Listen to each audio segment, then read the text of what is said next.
All right. Finally, we're on the internet. A few minutes late because of technical difficulties and me clicking the wrong buttons. But hello, my name is Bret, and I talk on the internet every week about containers and DevOps and the cloud and really anything about getting your software from your machine onto servers in front of your users. So that whole messy world of a billion different tools. That's what this show's about. And I've been doing this a couple of years. Actually, we're about to hit our 2 year anniversary for this live show, and we're over 80 episodes now. So you can get more information on this website up there. That's including my courses on all this stuff because I have 4 courses and more courses are coming. And today we're going to be talking about my Kubernetes course specifically and learning Kubernetes, especially if you come from a Docker and maybe a Swarm background or a different orchestrator and you're trying to adapt to Kubernetes. So I have a special guest, but before that, for those of you that are my Patreon subscribers, thank you so much for sponsoring this show. This show now happens because of my Patreon patrons. And so you can check that out over, you can get the links below in the description on YouTube. And if you're on Twitter and Periscope, you can see that in my description on Twitter. Basically, just for a couple of bucks a month, a nice group of people are all helping this show, as well as the podcast. So you can also listen to this audio-only version of the podcast on your favorite podcast player. Just look up Bret Fisher, Docker and DevOps, and you can find that stuff there. All right, so let's get to this show, and I'm going to bring on my guest. We've got Ivor Scott from all the way, well, not quite all the way around the world. You're in Germany. I'm in Virginia. We're only 6 hours of time zone apart, so we're a quarter of the way. So thanks for being here. Thank you for having me. And for those that maybe have taken one of my courses, they may not realize you're the one in chat helping them all the time in Q&A and on that stuff. Oh, did I lose your video? I'm still here. Okay. Yeah, you were frozen for a second. So how do you know even how many questions a day you answer about Docker and Swarm and? It's like about 9, average 9. Okay. Yeah. Yeah. It seems like a lot more than that. Just counting Udemy. Just counting Udemy. Yeah. Yeah. All right. So we had some internet troubles before the show, and so now we're gonna do a couple of things. When I'm not presenting the screen to you, I'm going to hide my video and see if that helps the stream a little bit. Okay. Let's try that. See if that improves. It's that good old German internet. I think it's the underseas cables. There's some whales somewhere, some sharks, actually, probably sharks because they have the big teeth. Sharks chewing on undersea cables, and it's hurting our internet connection. Which also means we could not be playing Call of Duty right now because we would. By the way, in case you didn't know, Ivor is also an artist, and that background is actually from Call of Duty. If you're a fan of that game, it's Nuketown. Yeah, it's pretty cool Nuketown. Abstract art of Nuketown. It actually looks like your game fragged a little bit and like you're stuck below the map somehow in a weird bug and you're like oh yeah, it's definitely a glitch. That's the thing. Yeah. Let me give him a better shot. Yeah, there we go. Yeah, cuz you're like under the bus. And I don't know if there's any Call of Duty fans out there. But if you are, say so in chat, and we'll talk more about Call of Duty. I'm playing a lot of it lately, especially on mobile, because it's hard to focus and work sometimes, so you just need to take a break with all the crazy stuff happening in 2020. All right, so you actually do software engineering for a living, so tell us a little bit about what you do. Like, what's your day-to-day week look like kind of thing? Yeah. So I'm a software engineer working at Achilles. And currently I'm in a team building a staff application for the company globally. And yeah, we're building features and testing. That's pretty much my day-to-day workflow. And we're covering everything from onboarding to offboard and everything in between. So it's a very interesting application. and yeah, I've been there for like 2 years now. Nice. And let's see, we met last year. Was it last year? Last year in Berlin? Yes, go to Berlin. Yep, Yeah. go to Berlin Conf. And that was I'm trying to remember. That was because you had taken my Docker mastery course, maybe. I've taken 3 of your courses, Brett. I've Oh, taken 3. but at the time, had you taken 3 at the time? Yeah, Okay, okay. yep, I definitely did. Yeah, okay. So, in other words, seeing me in the real world didn't convince you to buy more courses. You just, you know, what I mean? You were like, yeah, I took some, and you're all right, you know. But it was cool. We had an all-day workshop, and that was on like Swarm, like And learning Swarm and Kubernetes. Kubernetes all at the same time, which is, I'm not sure that's a good idea, but we did it anyway. So, um, so today we had talked, I don't know, last week, a couple weeks ago, about just hanging out and talking about Kubernetes. You asking questions. Maybe I will have some answers. Maybe some of the people in chat will have some answers. Mhm. And then I'll probably do some learning myself, like things that I don't know that you probably have good questions about that I haven't figured out yet either. All So right, let's do it. yeah, let's do it. It sounds good. All right.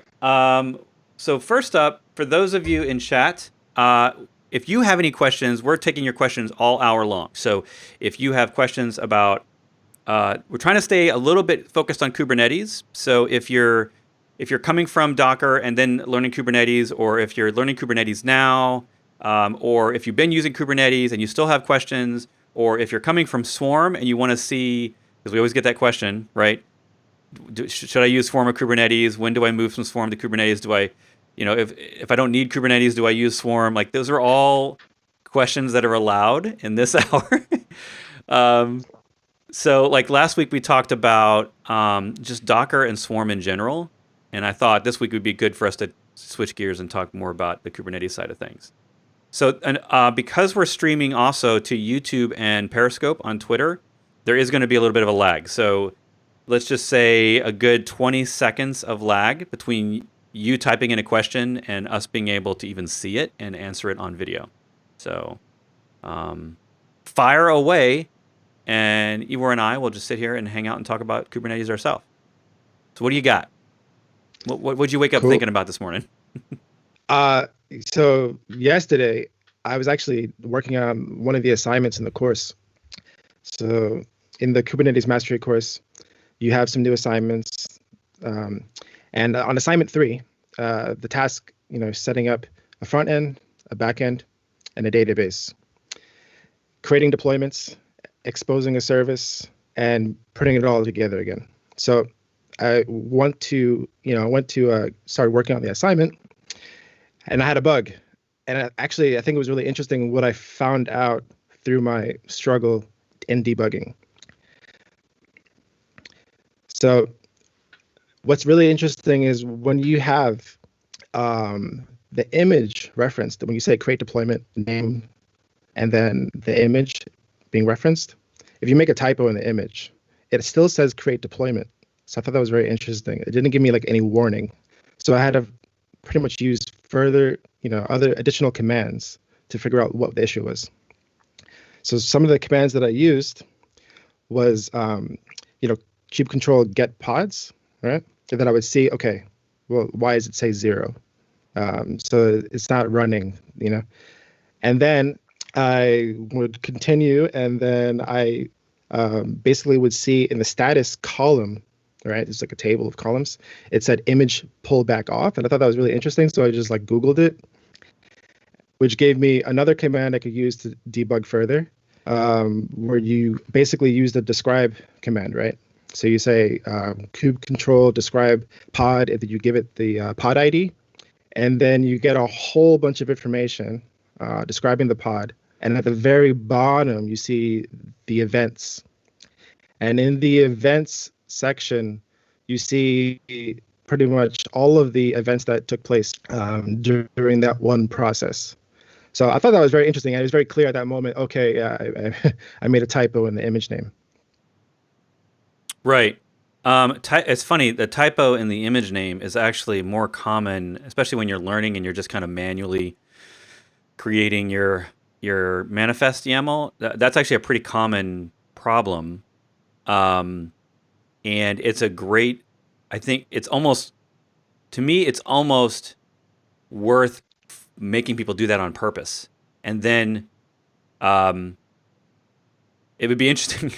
I'm not saying I should do this in the course, but it would be interesting to have a lecture where I make you type in this image name, and you're going to pull this image, you're going to deploy this image in Kubernetes, and then secretly knowing that that image doesn't really exist, and then after you've done it, and you're like, well, it doesn't work, and then I'm just like, okay, well, it's not going to work, so figure out why, and that process of like there's something about the human brain, right? When you have just enough tools at your disposal.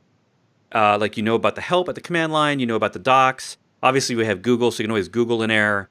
But having just enough of that information and then going through the process like you did probably is better for your learning than me just scripting it out and saying, this is what happens if you type in the wrong image name. You will see this error.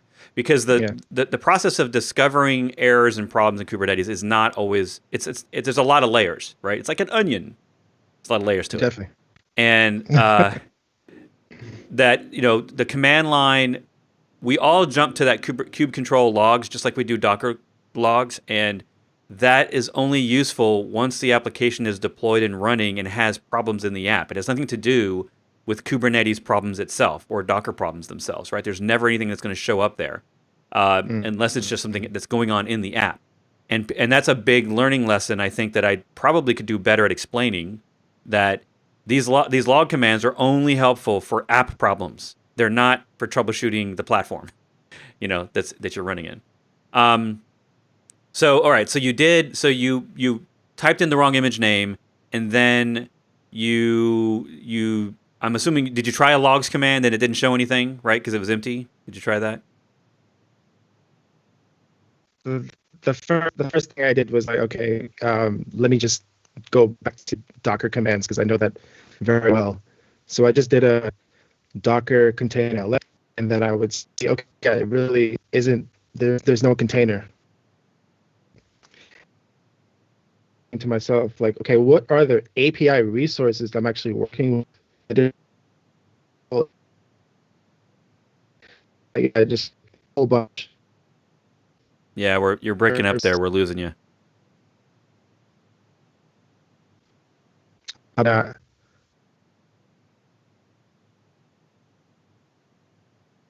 All right, you're cutting out. I'm gonna pick it up and make a summary because I think I got the gist of what you're saying. So, okay. So once you've validated that something works in Docker, because I'll be honest, like there's times where I just need something to work and know that it actually runs properly. So Kubernetes isn't probably the best place when you're still testing an image and you want to just see if the app works. So like in my own workflow, when I think about I'm troubleshooting an application and making it work, the first thing I typically do is just make that thing run in Docker, or maybe in Docker Compose. But at some point, I'm actually building out the Docker Compose YAML, which I find much simpler than all the manifest files in Kubernetes, right? And then once I know it works in a single Docker network on my local machine with Docker Compose YAML and all that stuff, then I might take it to Kubernetes manifests, right, and actually build out the deployments and the services in front of those and all that stuff. But if you start out just trying to do the YAML in manifest for Kubernetes, then it's a lot of complexity all up front, right? Because there could be so many things in the way, especially depending on how much you've deployed. Like, how did you deploy Kubernetes? Do you have things like namespaces in the way? Do you have network policies in the way? All these things that could just be fundamental parts of Kubernetes that are getting in the way of your app even just running at a very basic level. So when you're learning, that's one of the things that we get a common question in the course is, someone says, I'm learning Kubernetes and I'm doing it in a 3-node cluster that I set up using OpenShift, for example. But the problem there is that there are so many levels of complexity on top of regular Kubernetes that any distribution will add, like OpenShift. So now you've got multi-node, now you've got networking plugins with the CNI, you've got all these different extra components So it's hard for you to even focus on the small little things in the Kubernetes API because you've got so much other whiz bang stuff going on there in that multi-node cluster. And so I tend to tell the students to get back to the basics, like get down to just using micro K8s or a Minikube or Docker Desktop with Kubernetes. Like just use the simplest version of Kubernetes until you really understood all these different things.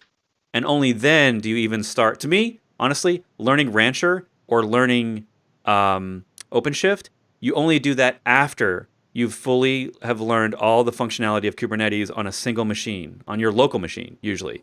Because the level of complexity gets really high really fast. And I had a hard time learning, right? If I tried to go, because I'm not an OpenShift person, and if I just tried to learn Kubernetes by installing OpenShift, I wouldn't even know where Kubernetes ended and OpenShift began. So I would have a hard time figuring out what was wrong with my manifest, what wasn't working correctly. While you were talking, though, a whole bunch of questions came in. So let's look at some of those real quick. Oh, sweet. That's good. Let's see.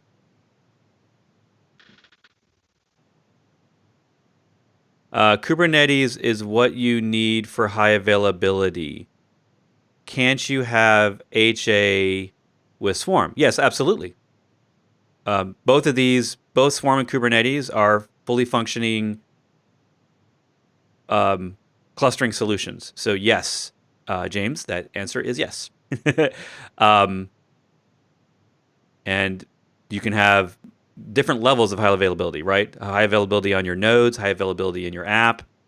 Just because you have an orchestrator doesn't mean you have true high availability, because there's all those different levels, right? You might need an external load balancer in front of these solutions to make sure that your connections are still routed to an available node. If one of your nodes goes down, you're going to need your application to be redundant, so you're going to need multiple copies of each app. If you're running databases in orchestration, you definitely need to still have database high availability inside the database, so you need database replication or mirroring, all those things. And that's, when you want to get to even try to get to 99% availability, you have to do that at the app level as well as the orchestration level, as well as the node level, and then at the network level. So all those levels matter. But yeah, both of these can do that. Good question. All right, another one. As a noob of Kubernetes without access to some of the cloud platform services, how does one go about learning different types of volumes? Okay, so we're talking about volumes, persistent volumes in Kubernetes. So in Kubernetes, there's volumes and there's persistent volumes. And then we can also talk about the different types of volume plugins. So the CSI is the new standard for plugins, but previously with Kubernetes, there was a lot of built-in stuff. In fact, if you're at the command line and you do a kube control, can actually show you. You can see on most Kubernetes distributions. I'm going to turn back on my video so Ivor can see. Some good questions. So at the command line, you can actually walk down the spec, and you can actually see all of the built-in plugins, which at this point we're technically calling them, I don't know if legacy is the right word, but they're going to be deprecated as we start to do everything in a plugin model. But there is, depending on your distribution of Kubernetes, you can see stuff coming out of the box. So you can do explain pod spec volumes. I'm going to do a more here. And you can start to see all these fields that are inside of my YAML spec for different types of volumes, right? And you start to see Elastic, EBS, Azure Disk, CephFS, and this is kind of the new thing, is the CSI down here at the bottom. So that's how the storage interface for Kubernetes is going to be in the future, now and in the future. But we still have all this stuff built in. Flex volumes, you can do Git repos. Gluster FS is another third-party tool. iSCSI, which is like your classic data center. If you have a storage team and you're working in a data center, iSCSI and NFS are the two most common types, and those are both built in. You have Portworx, which is a company that manages storage.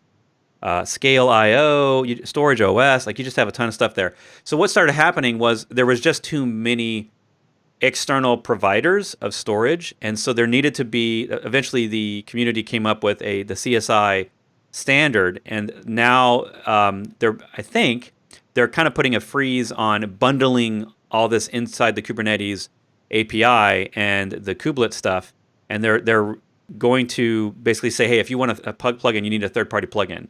And that way we don't have all this code that is bundled into each Kubernetes release. By the way, if you're familiar with something that's called K3S or Keys, I think some people say it that way, K3S by Rancher is a really tiny Kubernetes distribution. And I think one of the things they do is they pull out all those storage drivers, and that way it's a very small binary. And so the answer to your question, that's sort of like the intro. The answer to your question is just, you're going to have to try them. Each one, I mean, fundamentally at the core of it, there's not a whole lot of variation in storage, right? It's either local storage and it's just a standard volume, or it's a remote off-server storage, and each one of those is going to have their own settings, but they work the same way in Kubernetes. So for me as an operator, if I'm creating a volume in Azure disks, and then I want to shift to, using Portworx, for example, because they're a third-party provider, the only difference is going to be in the YAML of my volume or my persistent volume. The only difference there is, Ivor, I lost your video for a second. No, still here though. Okay. The only difference there is in a couple of the YAML differences. And a lot of that, if you're using the built-in drivers, you can actually see that, right? So you can walk down in the command line. So let's do that again. I'm going to bring that back. And let's do this. If I do the spec volumes and I say I want to look at Azure, let's see, what was it? Got to get the... I'm just going to use the storage OS because it's here at the bottom. So storage OS. So if you type at the command line, I don't know if you saw me do that, but if you type in the command line, the built-in driver for that particular storage, and you use the explain command, then you can get all the sub-commands or keys and values for that particular driver, right? And so in this case, you can see that there's typically something that's going to be about read-only or read-write, stuff like that. And you'll see, like, this is a secret ref, volume namespace, stuff like that. So not a ton of options there, right? And so then if you backed it up and did NFS, you would see the stuff just for NFS. And this is, to me, other than going into the API docs on the website, this is, to me, how I would start to fill out my YAML file. And because a lot of us think we just need to search Google, and you can do that. But one of the challenges is you never know if that blog article is a year out of date or if it's the current modern spec. So if you're doing it at the command line or looking at the API docs, you're going to get more recent stuff. And you can see here that even just for NFS, it's only got these 3 fields. And you can even see that there's a link that I can click on that will take me to more information on that particular volume driver. So that's how I use it. So yeah, other than trying them, and if you don't have access, you can't fake it, I guess is the answer. So you have to just kind of look at the docs, see some of those values, and just kind of mentally understand it until you can actually get a hold of it and try it. What were you saying, Ivor? Having the docs right in the CLI, you don't have to leave the command line. And it's very descriptive. Yeah. Yeah, and the explain inside the command line is specific to the version you're on, I believe. So it's not always up to date. That's one of the challenges, though, is I have seen occasions where there is a new feature in Kubernetes and the kube control explain command maybe doesn't have the most recent additions to that. So I think I'm maybe guessing at that point maybe the API docs would be better. There's always sometimes it's not often I see it, but there have been occasions where I have seen the explain command be slightly outdated. So my question is, who's exactly pushing the CSI? Like vendors? You mean pushing it? You mean in terms of the standard? Yeah. I do. Well, I mean, I think it's everyone. In other words, I think it's there are SIG groups. So there's special interest groups inside the Kubernetes community, and there's as far as I know, there's a SIG CSI, and we can even look that up. That's a good sort of question to, right? Because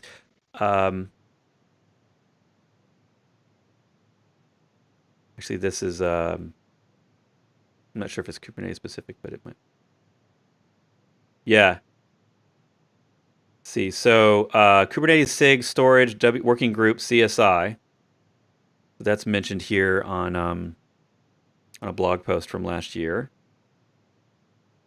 Because the CSI standard is only a couple years old, and so it's evolving. And I am not an expert on it, but what you will find is that there are built-in drivers, and then some of those providers are all now providing CSI drivers as sort of the new alternative.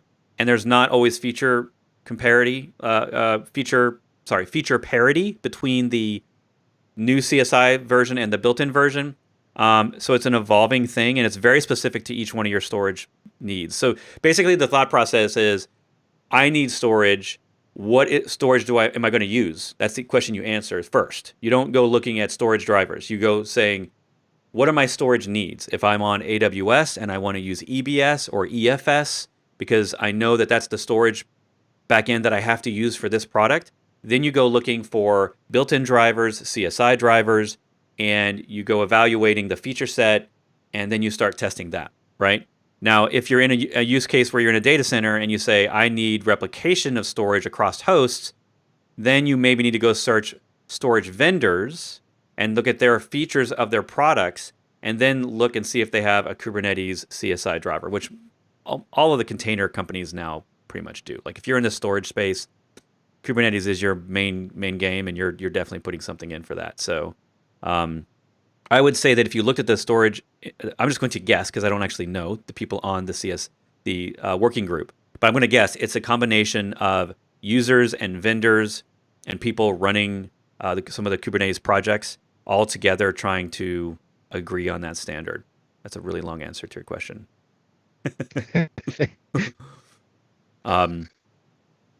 Good question though. How much do you value the CKA CKAD? They're only they're a metric like any certification. They are the standard in Kubernetes. If you are going to get a Kubernetes certification at all, get that first. But if you are, it just depends on the job. Like some jobs don't care about certifications. They care that you have a bachelor's degree or a master's degree. Some jobs care that you have more experience than you have certifications. If you don't have experience, then the next best thing is to get certifications. And if you're going to get certifications, then yeah, this is the one. Those two, go get the CKAD and then get the CKA, or just do the CKA, which is the harder one. So, yeah. What would I need to know? What would I need to show to potential employer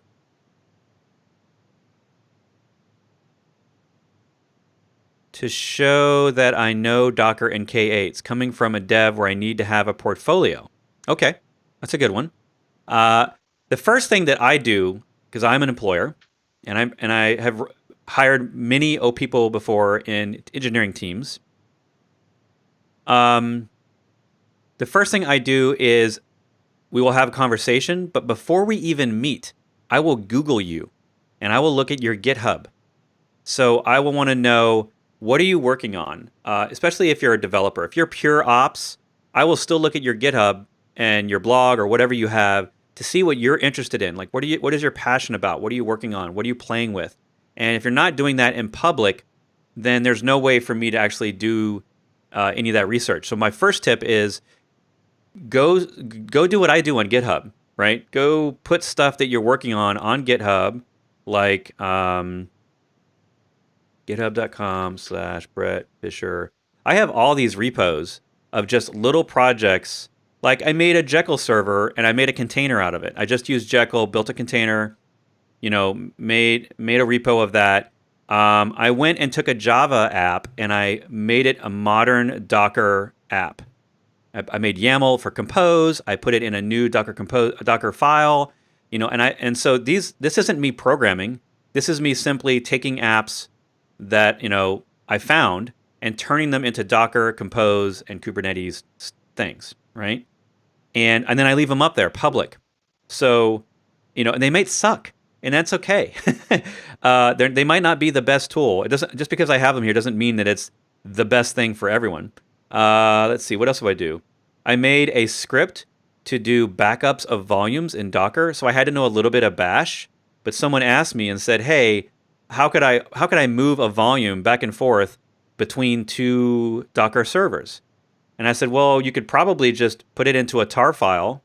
And so I made a 172-line script. A lot of it's documentation, and all it does is it runs a couple of Docker commands to export and import volume data. And so, like right here, it mounts a volume. It mounts two volumes technically, and one of them is a bind mount to my host, and one of them is mounting into a specific volume name that you give me in the script, and then we'll turn that into a tarball. And that, to me, as a manager, as someone who's hiring, I'm just going to put this in the chat so you can see that repo. That kind of stuff is really powerful in showing what you're interested in, what you're learning, what your passion is. Because if you don't have the experience, if you can't just put experience in your resume, which is also good, but I actually prefer this over you just having a bunch of stuff in your resume. I prefer to see the projects you're working on and see the stuff you're learning. And, it's sort of validation to me that you're actually doing it. I can see your commits on the internet. I can see what you're working on in real time. So that's important to me. The other thing is, obviously take certifications, but there is no Docker certification that is just on the open source Docker. The only certification that exists on Docker is now the Mirantis certification called the Docker Certified Associate, I think, the DCA. And that's really about the Docker Enterprise tool. So if you're going for a job, you look at the job requirements, and like if you're going to be someone who want to manage AWS and you manage Kubernetes and all that stuff, then you go get an AWS certification, you go get the CKA certification for Kubernetes. And so when you apply for that job, you'll have the certifications for the tools of that job. If you're just looking for any old job, it's kind of hard to get the certifications for that job, though. So I always say, like, target your job search for specific types of roles and then go get certifications in those tools. That would also be something you could do. Ivor, are you back? You're stuttering a little bit there, so wasn't sure if you were. Those are good tips. I would say the same thing. Yeah. All right, I'm going to cut out your video. Can you turn off your video and do audio only? Sure. And then that way we'll see if your audio picks up better because it's still pretty choppy. All right, let's try it now. Yep, I'm still here. Okay. So the internet's not working with us today. So Ivor and I are going to just do audio only, and then I'll do some show and tell. Sounds cool. Yeah, let's see. What else? Let's answer a couple more questions here.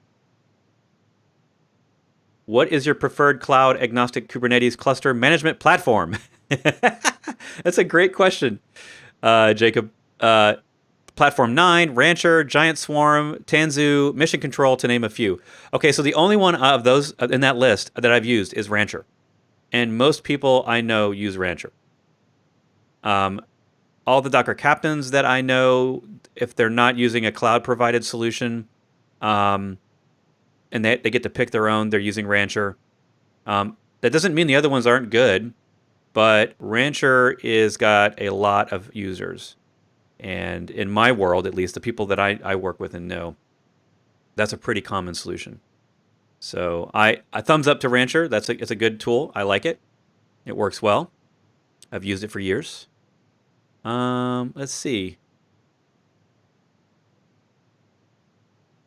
I've just started Kubernetes, and the micro K8 setup, which you have guides us for local setup, does the same setup we can run in production. So generally, I would not advise micro K8s for production. You can do multi-host with micro K8s now, or micro K8s. But I wouldn't do that in production. If you're in the cloud, use the cloud vendors tool. When I don't make a habit of making my own custom Kubernetes in AWS or Azure. I just use theirs. So that way I don't have to manage the API and all the security of that. I basically use their tools to, and they, they manage the versions of Kubernetes, the etcd database. They make sure all that stuff is running, right? But if I had to build my own, I would probably use Rancher by default. If I needed a small little setup in my house, like if I just wanted Kubernetes at home, I would either use micro K8s or I would use K3s. Let's see. Could you share some details about the major changes between 116 and 118 driving crazy when have different terminals with different versions? I'm not going to be able to tell you every major thing. To me, the biggest difference for most people was that the run command changed in 118. But there are a ton of changes. I feel like the Kubernetes community does a really great version, like Kubernetes 1.17 release notes. The release notes are pretty fantastic, and I feel like I'm going to change this little setup.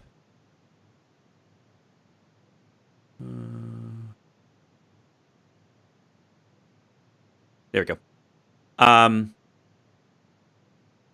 Yeah, so like the release notes are awesome. So use those, right? Use those. I'm not going to be the best person to talk about it because there's a lot of changes in every version. So, but I mean, for me as a beginner, if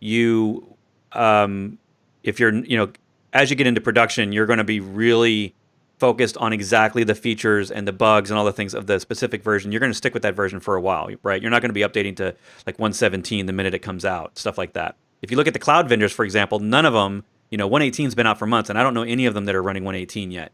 So you typically don't, you're not going to be rapidly deploying version updates. So you're going to want to study. For me, I study the release notes a lot before I even update a test cluster because I want to know every little change. But for most beginner users, like the biggest change was the fact that the kube control run command now only deploys pods in 118. It doesn't do other things like deployments and jobs and stuff. It only does pods, which I like. I think it's a great change. I'm glad they did it. It breaks some of my videos and some of my training. All right, we just changed our Docker Enterprise from layer 7 to traffic. Huge improvement. Interlock was freezing up all the time, and the number of containers increased beyond about 50. Mirantis seems not to care, just acknowledge it is a problem, so we dropped layer 7 and we dropped DTR in favor of Azure Container Registry. I think Enterprise is next. Oh, okay, so you think you're going to, so your experience is you're probably going to go to Azure Container Service rather than Docker Enterprise. Okay, cool. Interesting experience. Thank you, Biker. I'm running an HA Kubernetes cluster on-prem, so only one server is port forwarded and the cluster goes down if that specific server dies. Is there a solution to this? So only one server is port forwarded. So I'm not really sure if that specific server dies, then is there a solution to this? Well, the solution to a node failure in terms of incoming connections are that you either need a load balancer in front of that itself is also highly available. So that's like in enterprises, they do F5 hardware load balancers, or they might have a virtualization solution that can share a virtual IP address where multiple Linux hosts can basically use the same IP, and so that way, if one goes down, the other one can pick up the case. But that's not something you would do in Kubernetes. That's something in front of Kubernetes. Or the other thing you can do if you're only doing HTTP services is you can do basically DNS Round Robin, which for web services do work. If you're just providing websites and web APIs, typically that solution will work, where you basically are relying on the client front end, like the browser or the client library, to look at all the servers you have in DNS for that same DNS name. So imagine if you had, my website, right, bretfisher.com. If I had 3 servers, I would make 3 DNSA records called bretfisher.com to all 3 different servers, and then I would depend on the browser to automatically find an available server, and it actually works really well. I've done a lot of this over the years, where to me it's like the poor person's load balancer, where you're instead of you providing a load balancing front end system, you are depending on the clients themselves to do basically the high availability load balance stuff like that, and it works.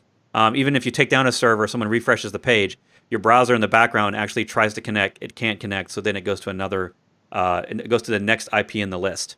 And this has been like that for about a decade, I think, in most clients. So that's one way to do it. But in most businesses, they have an external hardware load balancer or some sort of virtual dedicated load balancer setup that's outside of Kubernetes. Great question. Let's see. I just started the course, Docker Mastery with Kubernetes Swarm. My end goal is to deploy .NET Core application on Azure. What are the things I should need to automate my Azure DevOps pipeline? Well, if you're using Azure DevOps, the things you need to care about are building the image. Let me reread the question again. My end goal is to deploy .NET Core application on Azure. So my assumption is that you are trying to deploy it in a container, because you didn't actually say that, but I'm going to assume that. So in your Azure DevOps, you're going to care about building the image, then testing the image, right? You're going to test the code in the image. You might want to do some external testing from that container. So you're going to need the CI path. And then if that image tests successfully, then you're going to push it up to the Azure Container Registry. And then you're going to have it deploy to either, if you're using Kubernetes, you're going to have it push to Kubernetes. And there's various ways to do that. Whether you do a push or pull method, where you have it detect a new image and then it automatically pulls the image, or you maybe do very manual process where you update the Kubernetes manifest YAML and you have someone approve that. It just kind of depends on if you want everything automated, but the steps generally are build an image, test an image, push it to a registry, do any other sort of validation that you need to do on a staging or test cluster, and then you're updating your Kubernetes manifest and deploying a kube control apply, or maybe some sort of automation there that will automatically update the Kubernetes deployment. So that's the steps, if that helps. But there's a lot, right? There's a lot there, and every company is different. Every person I work with, every company and team I work with has different steps because they have different requirements. Some companies automate the whole path. Some companies want a team to manually test in a test infrastructure or a staging infrastructure before they ever even touch production. So they can't do fully automated because humans need to manually approve that. And so they all use different CI solutions for continuous integration testing and stuff like that. So it's a maze that you kind of have to figure out on your own requirements. Yeah, some good comments. When worker nodes tries to reach outside, but the node uses encapsulation or natting, what is the type? I'm sorry, Atul. Sorry if I mispronounced that. I'm not sure I understand that question. When worker node tries to reach outside, does node using encapsulation or natting? What is the type? Oh, so that depends on your networking. If you're talking about Kubernetes, it all depends on your networking. What is your networking plugin, and does that do NAT? Does it do Mac VLAN kind of IP with raw DNS on the network? Does it do an overlay virtual IPVS sort of thing? Every networking provider is different, and in general, There is no natting usually, but it just depends on your setup and which networking you're doing. Um, so it's sorry, I don't have a good answer for that. It depends. Let's see. I'm a beginner to K8s. Does cracking CK will give you opportunities for career growth? So yeah, obviously certifications. Yes. I mean, if you need to validate your learning, always do certifications. I have over 30 because I'm old and I've been doing this a very long time. So I was getting certifications in the 90s, and I've been doing them ever since. So I don't have the CKA yet, by the way. I don't have the CKA certification. I definitely will get it at some point, but the last one I think I took was the Docker Certified Associate exam a couple years ago, and have not done certifications for Kubernetes yet, but I want to. So for all of you that have got it, you're already ahead of me. Good job. All right, so let's get back. I want to say some of these questions real quick. Hey, Ray, what's up? Show you right, Ray. That's my friend Ray. Anyway, that's fun. It's fun to have him on. All right, and we have Nuno on, Docker Captain, and some other people. All right, Ivor, let's get back to you because you're sitting there all quiet, and I've been talking too long. So, what's the next question in your learning? Do you have any other questions? Well, next question. Yeah. All right. So at this point right now, I'm actually in the course looking at daemon sets, and I don't really have a question, but that's just like where I'm at right now. And yeah, I mean, it's kind of like global mode and swarm, like where you're having an image on every node. Okay. Yeah, it's exactly that. I mean, a daemon set and a global mode are a very good comparison from Swarm to Kubernetes. Now, like in traditional Kubernetes fashion, it's going to have a lot more features in that. Like, there's a lot more ways to control that daemon set. But yeah, it's exactly what it is. Okay. Let's see. Someone asked, what tools are you using for streaming? We are using Skype, which isn't doing so hot today, and Ecamm Live on the Mac. Ecamm Live plus Restream. We're using Restream to stream out to multiple. We're doing it through YouTube as well as Periscope on Twitter.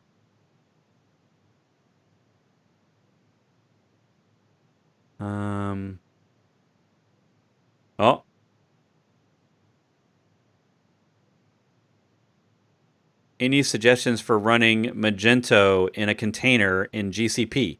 No. I have never run Magento. So unfortunately, I can't help you with that.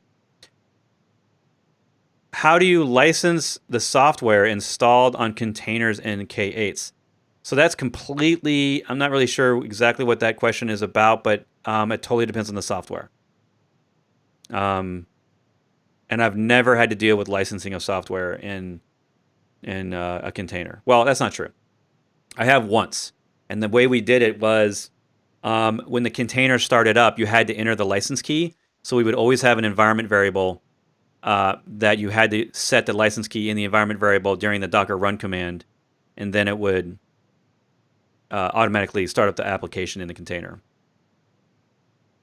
So, does DNS Round Robin load balance break sticky sessions, keeping the traffic going to the same server, or does the local DNS cache keep sending traffic to the same IP as the first successfully resolved?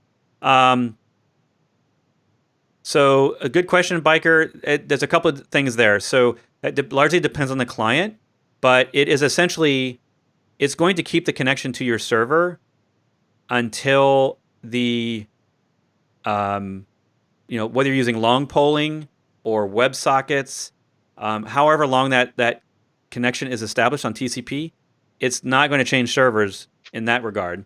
And if the client, it's largely because in this case, what you're doing is you're making the client make its own decisions, and so it's going to depend on the client. Like Chrome might behave different than Edge, might behave different than Internet Explorer, whatever. So I don't know actually. I would just say that in all the things that I've used, I've never had a problem. But I don't know a lot of teams that are doing like a ton of work when they're using this method, because anytime you get to serious business stuff, people are always putting load balancers in front of their clusters, right? So I do it for personal projects and for small setups. You know, when someone's like, I have a couple of friends that when they're wanting to spitball a startup idea and they just want to get something running and get some people trying to use it, they may not use a load balancer for that. But nowadays, I mean, even DigitalOcean now in the last few years has added load balancers as a feature. So if you're doing anything in the cloud, I almost always see people using load balancers. So they don't even, I don't feel like I have enough real world metrics to know when the edge cases start approaching your situation. But to me, it just works. The browsers just work. Because if you look up google.com or any major website, they've always got multiple IP addresses for that DNS entry. So they're all doing it too. The really really big companies. So I'm not really sure. Is I guess maybe the answer to that question. Trying to deploy some load balancers on-prem with K8's cluster hosted in GCP, but I can't do it. Could you explain how I could do it?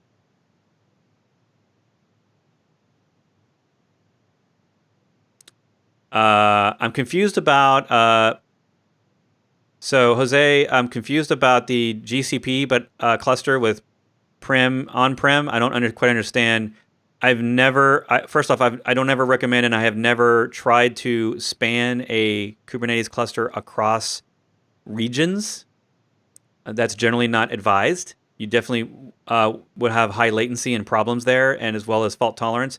And Kubernetes out of the box does not route traffic properly between regions, so it doesn't know that two servers in the cluster are in two different places. You have to do some pretty advanced setup in order to get that to function correctly. And so I'm not sure I have a good answer to your question. But if you want to answer it, ask a more specific one, feel free. But I have never set up, or I've never seen anyone set up a load balancer on-prem for a cluster that's in the cloud, if that's what you're suggesting. Ivor, any other questions? You see any good ones in chat? Yeah. Or do you have some? Well, I have my own. When it comes to, let's go back to the kube control commands. When you have kube control create, right? You supply a YAML file, then you have kube control apply. Same thing. You supply it a YAML file. You are kind of distinguishing differences between the two commands in the course. You say that kube control create is more imperative, and kube control apply is declarative. Could you touch on that, why that is? Why is kube control create imperative?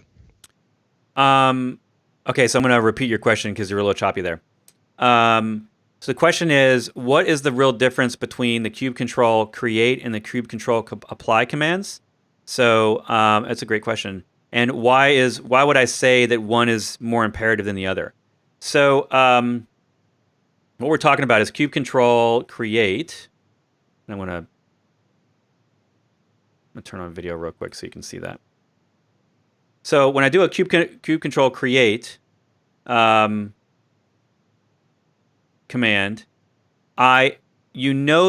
this is so when you're being more imperative, which is useful for most things, but not usually useful for production, because it's hard to automate a create command. What if you need to edit, or what if you need to delete, right? So then you have to end up creating your automation around each specific command, and then that means your automation has to know, am I creating, am I editing, am I deleting, what am I doing, right? So in Kubernetes, the most declarative way you can do anything in Kubernetes is to use the kube control apply.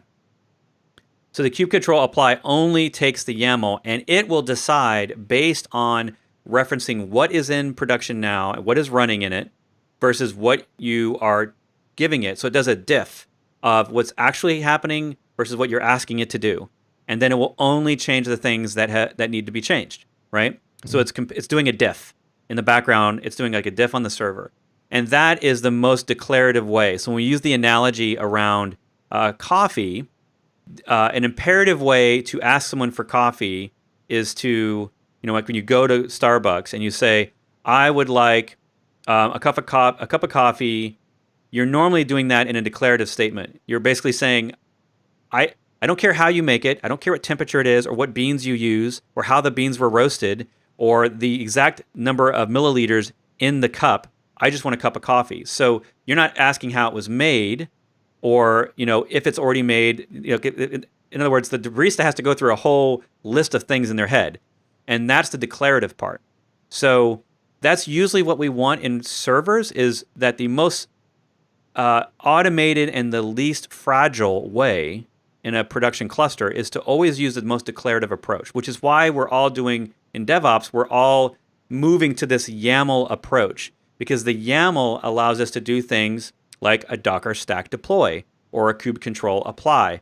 And we don't have to care what's different. We leave that up to the automation system. And really, when you start talking about what is Kubernetes, what is Swarm, these tools are nothing but a differencing engine that is comparing what you asked it to do to what it's really doing at any moment in time. So it's constantly evaluating, this is my specification given to me by the administrator, this is what I have running in my solution.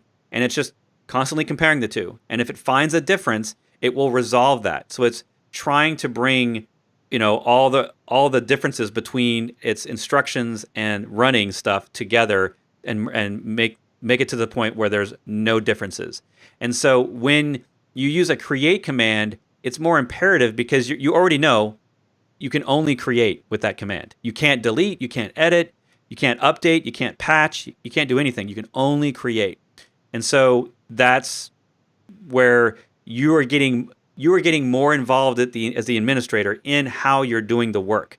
That's why like the run command is a very imperative command, because it's like Docker run is probably the most imperative thing in Docker because you have to specify everything.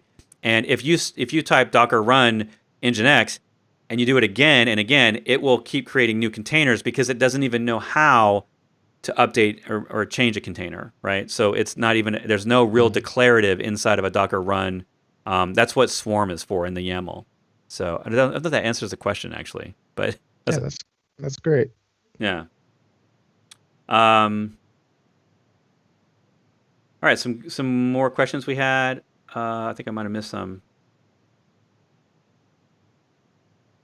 And so that's why when I talk about imperative versus declarative, usually for local learning and you're just playing around on your machine, you're always using imperative. But, well, not always, but you typically do, right? If we do a kube control create or a Docker run or Docker compose up, like those are all typically very, maybe not so much the Docker compose up because that's a little bit declarative. But those literal commands where we're saying run this image and open this port, those are the easy way to do it. But in a server where you want to automate and you want to reproduce it the same way over and over and over again, you're typically going to end up in YAML somewhere, and you're just going to be running the same commands over and over. It's also the easiest way to enter Kubernetes, because if you head for the YAML first, it gets complex very fast. Yeah. If you tell someone the only way they can deploy applications is to write 100 lines of YAML, that's it's not very exciting.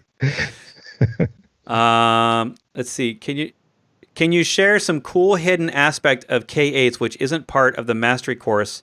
Something you have recently learned. Interesting question.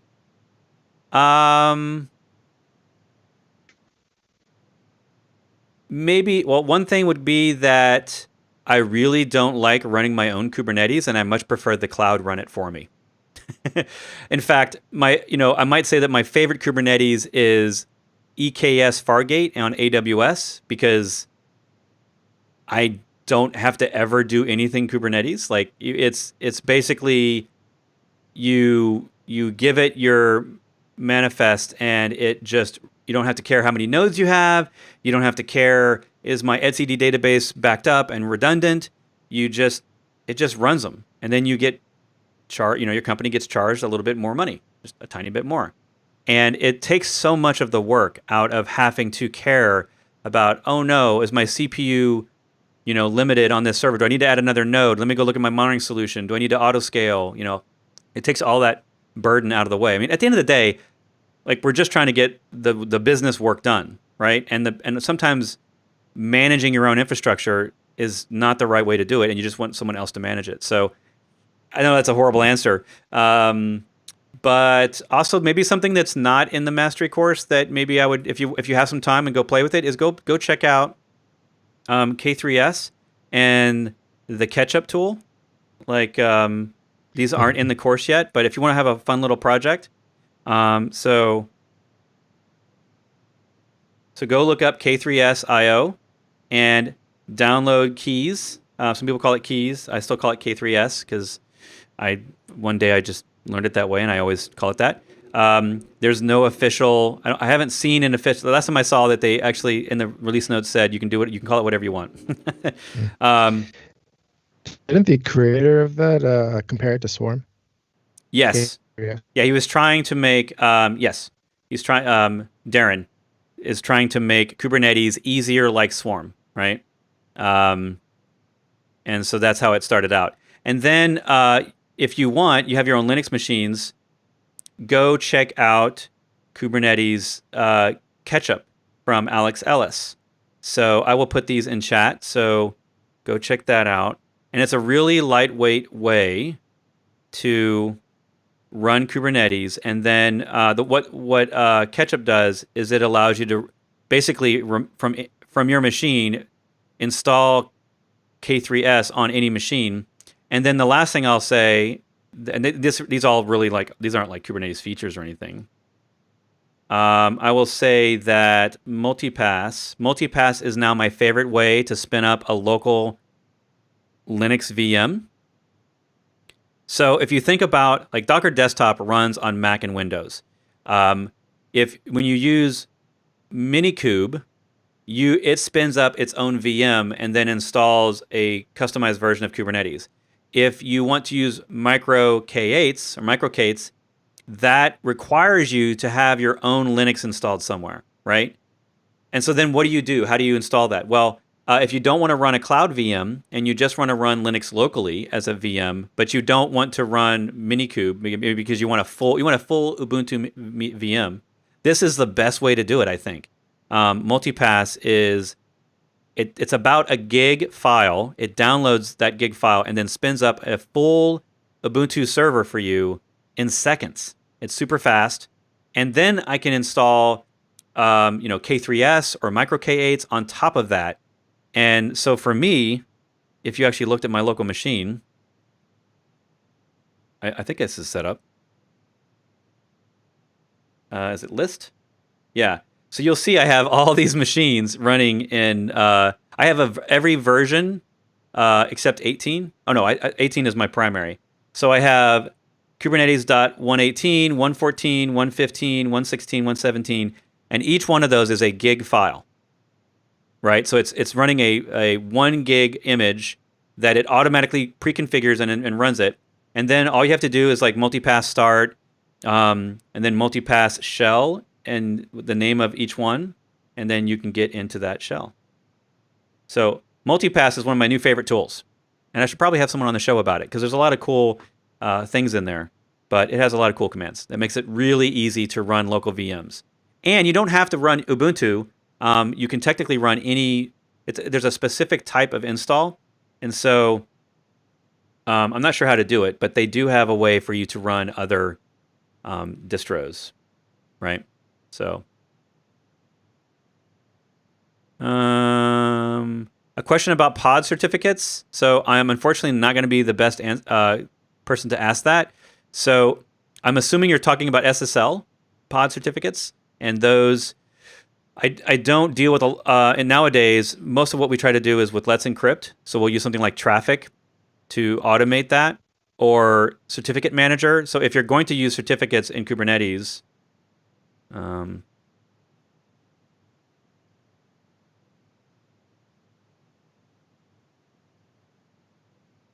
you want to use Cert Manager. Let's see. Let's find. Yeah, there's a bunch of documentation about that. Yeah. Oh, I'm on the wrong screen. Yeah, so Cert Manager, certmanager.io. Check this out. So you probably want to do that. And for Biker, Multipass, I think it is. It might be from The Fifth Element, one of my favorite all-time movies. In case, yeah. It's a 90s reference right there. You can tell that Biker and I have been around a while. Um, Lilo Dallas Multipass. Yes, exactly. Exactly that. People in the chat are figuring it out. But Cert Manager for Kubernetes, yeah, definitely check that out. That's like I wouldn't be. I would definitely not go adding manual certificates to secrets and manually assigning those unless you only had one or two, right? If you only had a couple, you only had to care about a couple, then that's fine. But if you want to manage stuff at scale, you either want to do something like this that has a lot of flexibility to it, or if you look at something like Traffic, which it's going to act as your proxy, and then as at the same time, it's also going to be able to do Let's Encrypt certificates for all of your applications. It's not a full certificate manager, but it will for just websites. If it's okay for you to use Let's Encrypt, and not everybody can use Let's Encrypt, but if you can, you can do that. Yeah. Someone talked about Metal LB. Yes, that's a solution as well. Metal LB is a good popular thing. All right, Ivor, you got any other questions for me? We're gonna wrap this up. Do I have any more questions? No, I think I'm just ready to start getting into the rest of the course. I'm excited, and thank you so much for adding those new assignments. Yeah. There are more coming. So in case you didn't know, for the Kubernetes Mastery course, for those of you out there, you can get this in the description. Or on my website, bretfisher.com. So there's a coupon there. You can get the Kubernetes Mastery course. And I added 4 new assignments last week. And this week I added little intro videos to explain those assignments. So it's kind of like homework. And then what's coming next is a whole section that I'm recording on volumes, persistent volumes, persistent volume claims, and a lot of that stuff. And then you're going to go through some ways of deploying applications with persistent storage. So that's going to be fun. And that'll come soon. As soon as I finish recording them, then I will start telling everybody when they can expect them, because I don't ever give dates until I know I actually can meet those dates in terms of releasing that content. So Nuno's asking, is the next big trend local multi-nodes? Maybe. Originally a lot of the Kubernetes installers for local setup didn't do multi-node. So it's cool now that we're getting easier ways to do multi-node locally. Yeah, it'll be fun. All right. Well, thank you everyone sorry if I didn't get to all the questions. A few of you, I didn't get to your questions. I apologize for that. But I think I got most of the big ones. But anyway, thanks for showing up to the show. We are here live every Thursday, so show up next week and we'll take more questions. We'll have Ivor back on his, hopefully on a better, we'll fix our internets between now and then. We'll do some troubleshooting to see what's going on. And we'll definitely have him back on the show to talk more about his Kubernetes journey. And if you're in the courses, make sure you go in the Q&A or Slack chat and say hi to him. You maybe want to pop your video back on and we'll wave goodbye as a final goodbye for the show. But he's the one in there answering a lot of your questions. So thanks so much. Thanks for watching. And we'll see you next week here on YouTube Live and on Periscope. Maybe. Hopefully. Ciao.